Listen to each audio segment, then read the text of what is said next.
Academic, അതായത് ഒരു സർവകലാശാലയിലെ ഏറ്റവും ഉയർന്ന ഡിഗ്രിയായ PhD കിട്ടാൻ വേണ്ടി ഒരു ദളിത് വിഭാഗത്തിൽപ്പെട്ട ഒരു വിദ്യ എത്രമാത്രം കഷ്ടപ്പെട്ട് എത്രമാത്രം സാമൂഹിക പ്രതിബന്ധങ്ങളും വെല്ലുവിളികളും നിറഞ്ഞ ജീവിതത്തിലൂടെയാണ് കടന്നു വരിക. അയാൾക്കത് കിട്ടുന്ന നിമിഷത്തിൽ മുഴുവൻ പരീക്ഷ വാല്യൂ ചെയ്ത അധ്യാപകരും വിധികർത്താക്കളും ചെയർമാന്മാരും റെക്കമെൻഡ് ചെയ്തതിന് ശേഷം നന്ദി പറഞ്ഞ് പിരിഞ്ഞു പോകേണ്ട സമയത്താണ് ഈ ഡീൻ ഈ വലിയ ഓപ്പൺ ഡിഫൻസിനെ അലങ്കോലമാക്കുന്ന ദൃശ്യങ്ങളുള്ളത്. ഒരു ദൃശ്യം കൂടിയുണ്ട്, ഞാൻ അത് കഴിഞ്ഞ് അല്പസമയത്തിനുള്ളിൽ കാണിക്കാം. ഇതെന്താണ് കേരള സർവകലാശാലയിൽ സംഭവിക്കുന്നത്? ഈ ഡീനെ VC-യും ഇപ്പോൾ BJP സിൻഡിക്കേറ്റ് അംഗങ്ങളും സംരക്ഷിക്കുന്നുവെന്നാണ് ഞാൻ മനസ്സിലാക്കുന്നത്. ജാതി അധിക്ഷേപം നടന്നു എന്നുള്ളതിന് ശ്രീകാര്യം പോലീസ് സ്റ്റേഷനിൽ ഒരു അധ്യാപികയുടെ കൂടി സാക്ഷിമൊഴി കൂടിയുണ്ട്. സണ്ണി കപ്പിക്കാട്, ഇന്ന് BJP സിൻഡിക്കേറ്റ് അംഗം പറഞ്ഞതിനെയും താങ്കൾ എങ്ങനെ കാണുന്നു? ഇതിനകത്ത് 3 കാര്യങ്ങളാണ് പ്രധാനമായും പരിശോധിക്കേണ്ടത്. വിപിൻ എന്ന വിദ്യാർത്ഥി 6 വർഷം കൊണ്ട് അദ്ദേഹം തയ്യാറാക്കിയ PhD തീസിസിന്റെ ഓപ്പൺ ഡിഫൻസ് നടക്കുകയും അതിൽ അദ്ദേഹത്തിന് അതിന്റെ ചെയർമാൻ എന്ന് പറഞ്ഞാൽ അതിൽ തീരുമാനമെടുക്കേണ്ട വ്യക്തി, അദ്ദേഹം ഒരു പ്രൊഫസറാണ്, അലഹബാദ് യൂണിവേഴ്സിറ്റിയിലെ പ്രൊഫസറാണ്. അദ്ദേഹം വിപിൻ മോഹൻ എന്ന് പറയുന്ന വിദ്യാർത്ഥി ഡോക്ടറേറ്റ് കിട്ടുവാൻ അർഹനാണ് എന്ന് വിധി എഴുതുകയും ചെയ്തതിന് ശേഷം യഥാർത്ഥത്തിൽ ഈ പറയുന്ന ഡീൻ എന്ന് പറയുന്ന ഡോക്ടർ വിജയകുമാരി എന്ന് പറയുന്ന വ്യക്തിക്ക് അവിടെ ഇടപെടേണ്ട കാര്യമേ ഇല്ല. Why? Because it is already decided, അത് തീരുമാനിക്കപ്പെട്ട് കഴിഞ്ഞു. പിന്നെ ഇവരവിടെ കയറി ഞാൻ ഡീനാണെന്നുള്ള നിലക്ക് അവിടെ അലങ്കോലമുണ്ടാക്കിയതാണ് ഈ പ്രശ്നങ്ങളുടെ കാതലെന്ന് നമ്മൾ മനസ്സിലാക്കണം. എന്ന് പറഞ്ഞാൽ ഓപ്പൺ ഡിഫൻസിൽ ചെയ്യേണ്ട പ്രൊസീജിയർ ചെയ്യാതിരിക്കുകയും ഈ കുട്ടിക്ക് PhD അവാർഡ് ചെയ്യാവുന്നതാണെന്ന് പറയുന്ന ഡിസിഷനിൽ വളരെ വിഭ്രാന്തി അനുഭവപ്പെടുകയും ചെയ്ത ഒരാളെയാണ് ആ സീനിൽ നമ്മൾ കാണുന്നത്. ഇത് അങ്ങനെ ഒരു വിഭ്രാന്തി പിടിപെടാം മനുഷ്യർക്ക്. അപ്പൊ ഇത് നമ്മൾ കാണണം.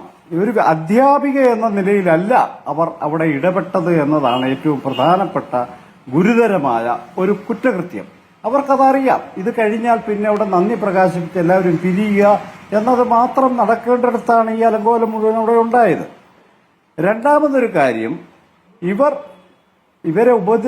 എന്നെ ഉപദ്രവിക്കരുത് എന്ന് വിപിൻ പറഞ്ഞതിന് ശേഷം നിന്നെപ്പോലുള്ളവർക്ക് പഠിക്കാനുള്ളതല്ല സംസ്കൃതം, നിങ്ങൾ സംസ്കൃതത്തെ മലിനമാക്കുന്നു എന്ന വാക്കാ പറയുന്നത്.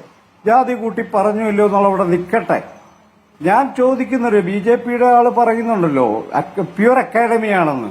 ഈ നിങ്ങളൊക്കെ എന്ന് ഈ പറഞ്ഞ ഡീൻ ഉദ്ദേശിക്കുന്നത് ആരെയാണ്? ചെയർമാൻ ഓൾറെഡി PhDക്ക് അർഹനാണെന്ന് പറഞ്ഞ വിദ്യാർത്ഥിയെ ചൂണ്ടി നിങ്ങൾ സംസ്കൃതത്തെ മലിനമാക്കുന്നു എന്ന് പറഞ്ഞതിന്റെ അർത്ഥം ഈ വിജയകുമാരി ഈസ് പ്രാക്ടീസിങ് അൺടച്ചബിലിറ്റി. അവർ അൺടച്ചബിലിറ്റി പ്രാക്ടീസ് ചെയ്യുന്നു എന്നാണ് അതിന്റെ അർത്ഥം. അതിന് പല രൂപങ്ങളുണ്ട് അൺടച്ചബിലിറ്റിക്ക്. അന്നാരാണ് വിചിത്രമായ വേറൊരു കാര്യവുമായി രംഗപ്രവേശം ചെയ്യുന്നത്. എന്റെ വീട്ടിൽ ഭക്ഷണം വിളമ്പുന്നതും ദളിതരാണത്രേ. അതുകൊണ്ട് ദളിതർക്ക് എന്ത് അയോഗ്യത ഉണ്ടെന്നാണ് ഈ ഗോപകുമാർ വിചാരിക്കുന്നത്? അവർ ഭക്ഷണം പാചകം ചെയ്യുന്നവരാണെങ്കിൽ അവർ രുചികരമായ ഭക്ഷണം പാചകം ചെയ്ത് അത് വിതരണം ചെയ്യുന്നുണ്ടാകും. അത് വിജയകുമാരിയുടെ വലിയ ഉദാരതയും അവരുടെ മാനവികതയായിട്ടൊക്കെ പറയുന്നത് പണ്ട് കാലത്ത്. ഇത്തരം തേർഡ് റേറ്റ് വാദങ്ങൾ ഉന്നയിക്കരുത്. അവർ അവിടെ പണിയെടുക്കുന്നുണ്ടെങ്കിൽ അവർക്ക് ശമ്പളം കൊടുത്തുകൊള്ളണം. അതല്ലാതെ അവർ വിളമ്പിത്തരുന്ന ഭക്ഷണം അത് കണ്ടോ വളരെ പെട്ടെന്ന് മിത്തിക്കലാകുക. അമ്മയാണ് ഭക്ഷണം കൊടുക്കുന്ന ആള്. അമ്മയാണോ വീട്ടിലെ വേലയെല്ലാം ചെയ്യേണ്ടത്? ഇവരെന്താ ഈ പറയുന്നത്? അപ്പൊ അതുകൊണ്ട് ഇത് അപമാനം. ഇപ്പോൾ ഗോപകുമാർ പറഞ്ഞ കാര്യം കേരളത്തിലെ ലക്ഷക്കണക്കിന് വരുന്ന ആത്മാഭിമാനമുള്ള ദളിതരെ മുറിവേൽപ്പിക്കുന്ന കാര്യമാണ്. എന്റെ വീട്ടിൽ ഞാൻ വേലയ്ക്ക് നിർത്തിയിരിക്കുന്ന ഒരു ദളിതയാണെന്നുള്ളതാണ് അത്ര വിജയകുമാരിയുടെ യോഗ്യത. എന്ത് യോഗ്യത? ഇവരെന്താണ് ഈ പറയുന്നത്? മൂന്നാമത്തെ കാര്യം, ഇവർ ജാതി പറഞ്ഞോ ഇല്ലയോ എന്നുള്ളത് ഇതിനകത്ത് മാനദണ്ഡമല്ല. നിങ്ങളെപ്പോലുള്ളവർ മലിനമാക്കുന്നു. അവാർഡ് കിട്ടിയ വിദ്യാർത്ഥിയോടാ പറയുന്നേ. മലിനമാക്കുന്നു എന്ന് പറഞ്ഞ സംസ്കൃതം എന്ന് പറയുന്ന ദേവഭാഷയെ അയിത്തജാതിക്കാർ വന്ന് മലിനമാക്കുന്നു എന്ന് തന്നെയാണ് പറയുന്നതിന്റെ അർത്ഥം. അത് വിജയകുമാരിക്ക് മനസ്സിലായില്ലെങ്കിൽ SC/ST അട്രോസിറ്റീസ് ആക്ടിൽ വ്യക്തമായി 3-ാം വകുപ്പിൽ പറയുന്ന ഒരു കാര്യം, ഒരാൾ പരസ്യമായി അപമാനിക്കപ്പെട്ടാൽ അത് അട്രോസിറ്റിയാണ്. ഇത് അധ്യാപകരുടെയും വിദ്യാർത്ഥികളുടെയും മുന്നിൽ വെച്ചാണ് വിപിൻ അപമാനിക്കപ്പെട്ടത്. ആ അപമാനിക്കപ്പെടുമ്പോൾ ജാതീയമായ താല്പര്യം വിജയകുമാരിക്കുണ്ടോ ഇല്ലയോ എന്നത് ഇതിനകത്തൊരു ഡിറ്റർമിനന്റ് ഫാക്ടർ അല്ല.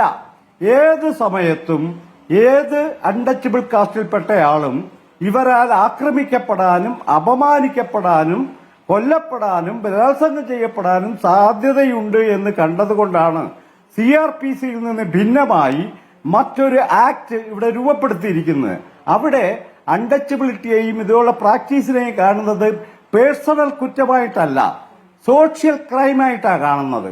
അതുകൊണ്ട് വിജയകുമാരി യഥാർത്ഥത്തിൽ ചെയ്തിരിക്കുന്നത് സാമൂഹികമായ ഒരു കുറ്റകൃത്യമാണ്.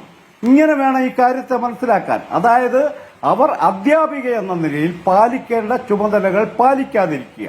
ഒരു വിദ്യാർത്ഥിക്ക് PhD അഡ്മിഷൻ കൊടുക്കണമെന്ന് പറയുമ്പോൾ തന്നെ ആദ്യം വിപിന്റെ സുഹൃത്തോട് സംസാരിച്ചു. 1 വർഷമാണ് ഇവർ ഇടപെട്ട് മരവിപ്പിച്ചത്.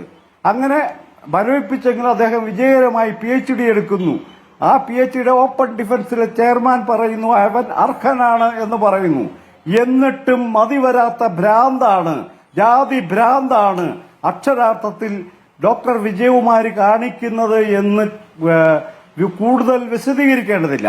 ഇതിനെ ഡിഫൻസ് ചെയ്യാൻ വേണ്ടി ഞാൻ അന്നം കഴിക്കുന്നത്, എന്തന്നം, ചോറ് കഴിക്കുന്നത്, അന്നം കഴിക്കുന്നത് ദളിതനിൽ നിന്നാണ് അത്ര വലിയ കാര്യമായി പോയി. നിങ്ങൾക്കൊന്നും ചോറ് വിളമ്പി തരാൻ ഉദ്ദേശിക്കുന്നില്ല, അത് തന്നെ ഈ പറയുന്ന കാര്യം. അതൊരു മാന്യതയായിട്ട് ദളിതരൊട്ട് എടുക്കുന്നുമില്ല, അത് തന്നെയാ പറയുന്നത്. അതുകൊണ്ട് ഞങ്ങൾ വീട്ടിലിരിക്കുന്ന വിജയകുമാരിയെ കുറിച്ചല്ല സംസാരിക്കുന്നത്. ഡീൻ എന്ന നിലക്ക് യൂണിവേഴ്സിറ്റിയിലുള്ള ഒരാൾ ആ നിയമങ്ങൾ പാലിക്കാൻ ബാധ്യസ്ഥമാണ്. രണ്ട് കുറ്റങ്ങളാണ് അവർ ചെയ്തിരിക്കുന്നത്. ഒരു അധ്യാപിക എന്ന നിലയിൽ ഒരു വിദ്യാർത്ഥിക്ക് കിട്ടേണ്ട സപ്പോർട്ട് അവർ കൊടുക്കാൻ ധാർമ്മികമായി, നൈതികമായി, എത്തിക്കലായി അവർ ബാധ്യസ്ഥയാണ്. അവരത് കൊടുത്തില്ല. അത് പോട്ടെ, അത് അവർക്ക് കൊടുക്കാൻ അറിയില്ല. കാരണം അവർ ഒരു നൈതിക ജീവിയല്ല, എത്തിക്കൽ ബീയിങ് അല്ല വിജയകുമാരി. അങ്ങനെയാണെങ്കിൽ സ്വന്തം വിദ്യാർത്ഥിയോട് ഒരിക്കലും നിന്നെപ്പോലുള്ളവർക്ക്, നിന്നെപ്പോലുള്ള പുലയരും പറഞ്ഞു എന്നാണ് പുറത്തു കേൾക്കുന്ന വാർത്ത. ഞാൻ കേട്ടില്ല, ഞാൻ ഓപ്പൺ ഡിഫൻസിൽ പോയ ആളല്ല. ഇനി അങ്ങനെ നിന്നെപ്പോലുള്ളവർ സംസ്കൃതത്തെ പൊല്യൂട്ട് ചെയ്യുന്നു എന്ന് പറയുന്നത് അൺടച്ചബിലിറ്റി പ്രാക്ടീസാണ്. സംശയമില്ല. SC/ST അട്രോസിറ്റീസ് ആക്ട് പ്രകാരം അത് അൺടച്ചബിലിറ്റിയാണ്. ഒരു കാര്യം കൂടി പറഞ്ഞോട്ടെ, അതുകൊണ്ട് അവർ ഒരേ സമയം സ്വന്തം ഡ്യൂട്ടി ചെയ്തില്ല, രണ്ടാമത് ഒരു സോഷ്യൽ ക്രൈം ചെയ്തിരിക്കുന്നു.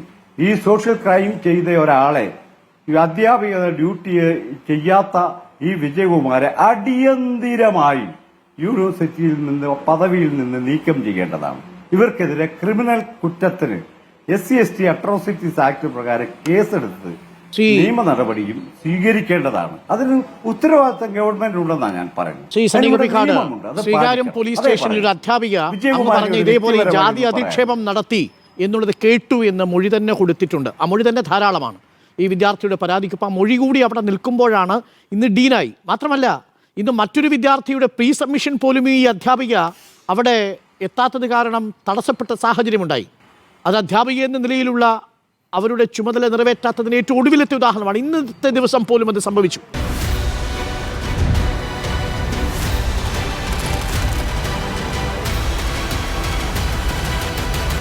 Debate with Dr. Arun Kumar.